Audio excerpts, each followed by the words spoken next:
Hi all welcome to food for all. இன்றைக்கி நம்ம சேனலில் ரொம்பவே சிம்பிளாக பண்ணக்கூடிய எள்ளு துவையல் ரெசிபி தான் பார்க்க போகிறோம். வாங்க எப்படி பண்ணுறதுன்னு பார்க்கலாம். இது பண்ணுறது ரொம்பவே ஈஸியாக அண்ட் ரொம்ப குயிக்காகவும் பண்ணிடலாம்.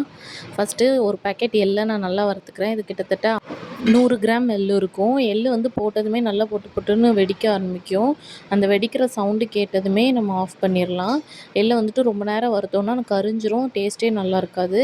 இப்போ ஒரு வெறும் கடாயில் வந்துட்டு நம்ம வந்துட்டு ஒரு 5-6 வத்தல், ஒரு 5-6 பல் பூண்டு போட்டு நல்லா வறுத்துக்கலாம். அது கூடவே ஒரு சின்ன லெமன் சைஸ் புளி எடுத்துக்கலாம். இப்போ எல்லாத்தையும் ஃபஸ்ட்டு வெறுங்கடாயில் நல்லா வறுத்துட்டு நல்லா அது வந்துட்டு கரிஞ்சிராமல் வறுக்கணும். லைட்டாக வறுத்ததுக்கப்புறமா இதை ஒரு பிளேட்டில் மாற்றி வச்சுருக்கலாம். இப்போ மிக்ஸி ஜாரில் ஃபஸ்ட்டு வத்தலையும் பூண்டையும் போட்டு நல்லா ஒரு வாட்டி கோஸாக அரைச்சிக்கலாம். ஃபஸ்ட்டே நீங்கள் எள்ளையும் சேர்த்துட்டிங்கன்னா அந்தளவுக்கு பூண்டும் வத்தலும் வந்துட்டு நல்லா அரைப்படாது. இப்போ வந்துட்டு நல்லா ஒரு வாட்டி கோர்ஸாக அரைச்சதுக்கப்புறமா நம்ம எல்லாத்தையும் சேர்த்து அரைச்சிக்கலாம். சேர்த்து அரைக்கும்போது கூடவே கல் உப்பு சேர்த்து அரைச்சிக்கோங்க. பொடி உப்பு சேர்க்குறத விட கல் உப்பு சேர்த்து அரைச்சிங்கன்னா அந்த வந்துட்டு சீக்கிரமாக அரைப்படும். இது அம்மியில் அரைப்பாங்க. டேஸ்ட் வந்து அவ்வளோ நல்லாயிருக்கும்.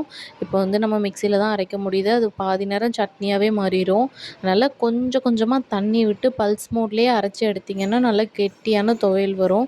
தண்ணி வந்துட்டு கொஞ்சம் கொஞ்சமாக சேர்த்துக்கணும். அப்போ தான் வந்துட்டு துவையல் வந்து சட்னி மாதிரி மாறாது. இந்த அளவுக்கு அரைச்சதுக்கப்புறமா நம்ம வந்துட்டு பச்சை பயிறு கஞ்சி, உளுந்தங்கஞ்சி, இல்லை புளியோதரை, லெமன் சாதத்துக்கு கூட சூப்பர் காம்பினேஷனாக இருக்கும். கண்டிப்பாக எப்படி இருக்குன்னு ட்ரை பண்ணி பாருங்கள்.